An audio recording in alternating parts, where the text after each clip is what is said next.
But, you know, so how much of like Will's dating life was based on you and like just experiences you had, if at all? Maybe some, you know, I think it was a cumulative of all, you know, all of us, you know, it was definitely everybody was drawing on that show. Everybody drew from their own lives, which was a great thing about the show. So everybody who worked on the show, especially the people who've been there for very long periods of time, got to incorporate a lot of their personalities into and things that actually happened to them into the storylines and into the characters. So that was a nice thing. And I mean, before we move on from Will and Grace, hindsight's 2020, but like, you know, at what point, you know, like when you have like Joe Biden, you know, who says like, you know, Will and Grace did more to educate people on like LGBTQIA issues, you know, and gay marriage just overall than almost anything else ever, is pretty much what he said.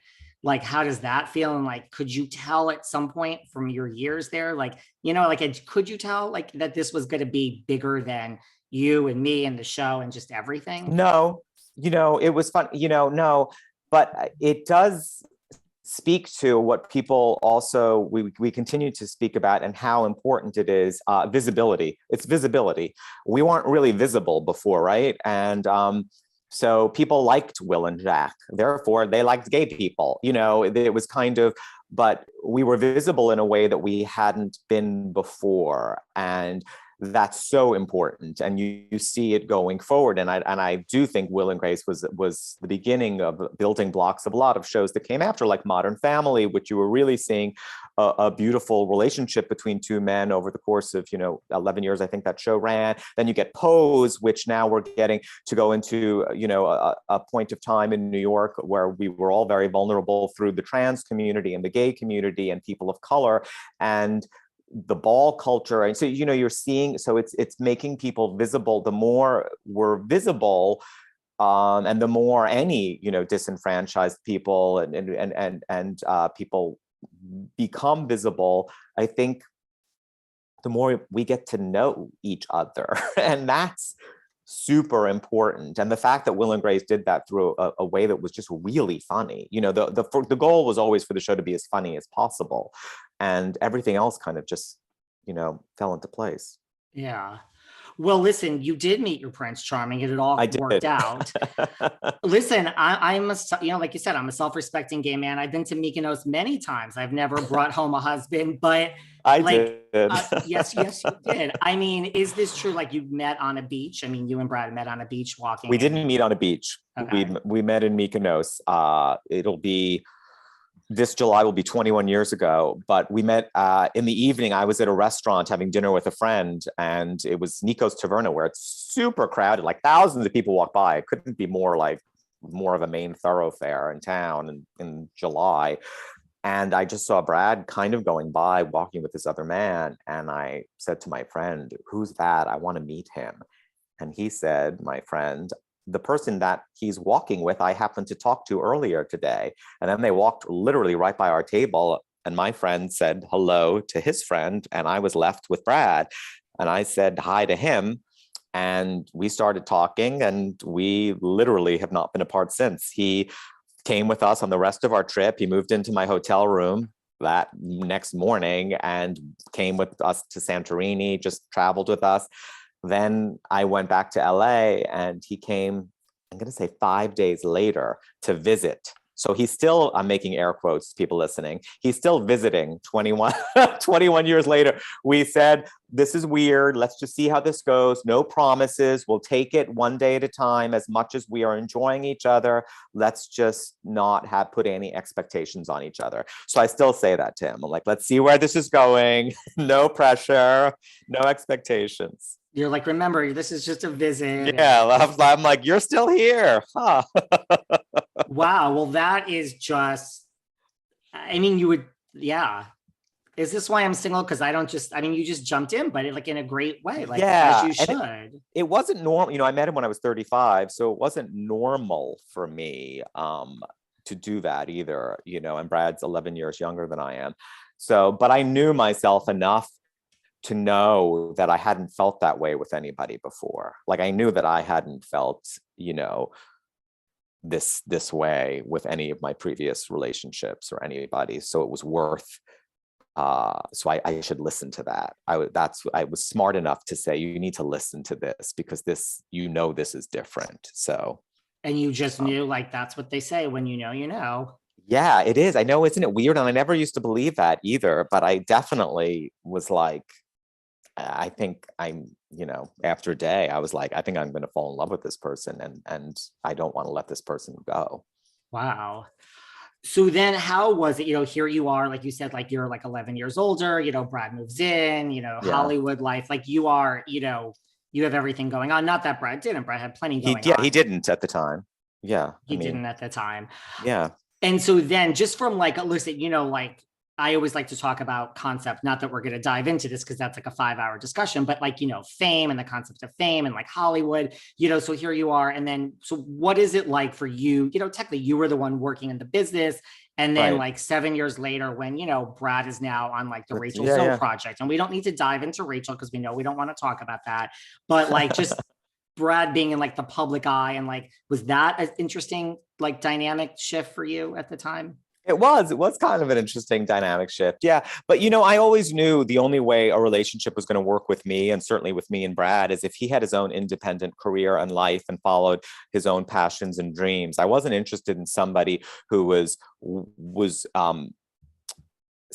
would be satisfied just being a person who was, kind of like an adjunct to my life, who my friends were their friends, I needed somebody.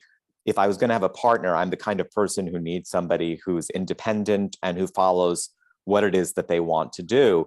And Brad absorbed that in a big way. And he was always, fashion was his thing. So he built on his own, very big independent life. So yeah, once he did the Rachel Zoe Project and he became kind of like a person on that show that people really liked, I was so happy for him and so proud of him. But yeah, there were some moments, very Stars Born moments, where we were in a restaurant. It was like, I don't have a Janetti, but I have a Goreski. I was like, I was like, that's me. That's our table. But we could like have fun with it. I was just so, proud of him and so happy to see him having his own success that was hard won, that he worked really hard for, and that he's really good at. If you're good at something and you work your ass off, things happen. Were you into fashion before, Brad? And I was. You are? I did like that. Yeah. I mean, I've always been interested in fashion. I don't like fashion people. I think it's definitely not my world. I find it to be humorless and very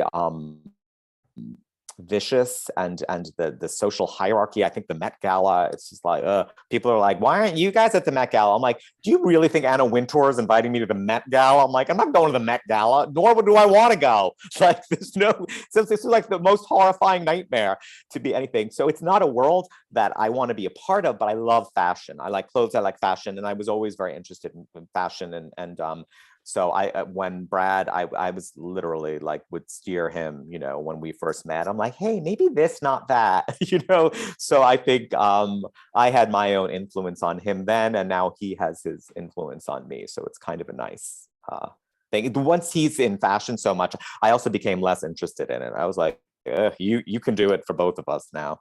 You can go to the Met Gala if you get invited. Yeah, you can do all that stuff for like, yeah, yeah. I don't want to go anywhere. Go find someone else to bring for the night. Mm-hmm. What about when like It's a Brad World came out, and now, you've had this career in Hollywood, but you're like behind the camera, producing, writing, like when you were actually on the screen, was that like an interesting concept for you? Like, did you like being part of a reality show as the talent, as they say? Yeah, well, I like learning anything. I think when life gives you opportunities, take them. Whenever you have an opportunity to take a trip, take it. Like, there are things you learn. It's like, if you're questioning, I don't know, yes, do a thing when you I would never seek it out.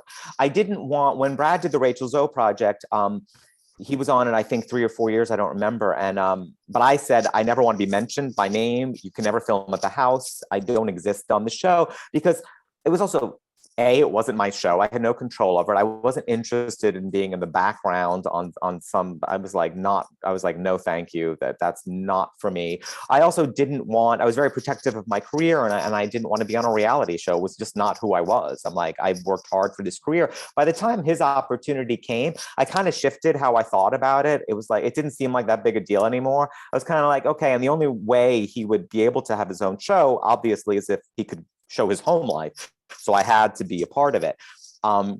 So I said, okay. And it was an interesting thing. We're probably the only couple on a reality show that got closer doing a reality show, because we got close. We got to share this weird thing together, you know, and I got to understand what it's like to be, how that all works, you know. So it was an interesting kind of fun thing for me to be a part of. We're not very dramatic. We don't really fight a lot, rarely at all. And our attitude was, we want to go into this celebrating kind of the people around us. And so it was fun. Yeah, it was super fun. And because, again, it was something that just like landed in my lap. But I was like, when else is Bravo going to come to me and be like, hey, do you want to be on a reality show? We'll start filming next week at your house. Just say yes. I was like, okay.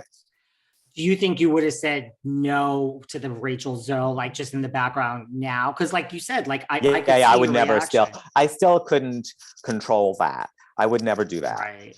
Yeah, this was different. It was Brad and me, so I knew what that would be, but I wouldn't do something that like that. I have no interest in. I don't know those people really, so I don't want to be a part of. I'm not going to be a part of something that I don't really know, so I can't really contribute to that either. That makes a lot of sense. Well, you know, speaking of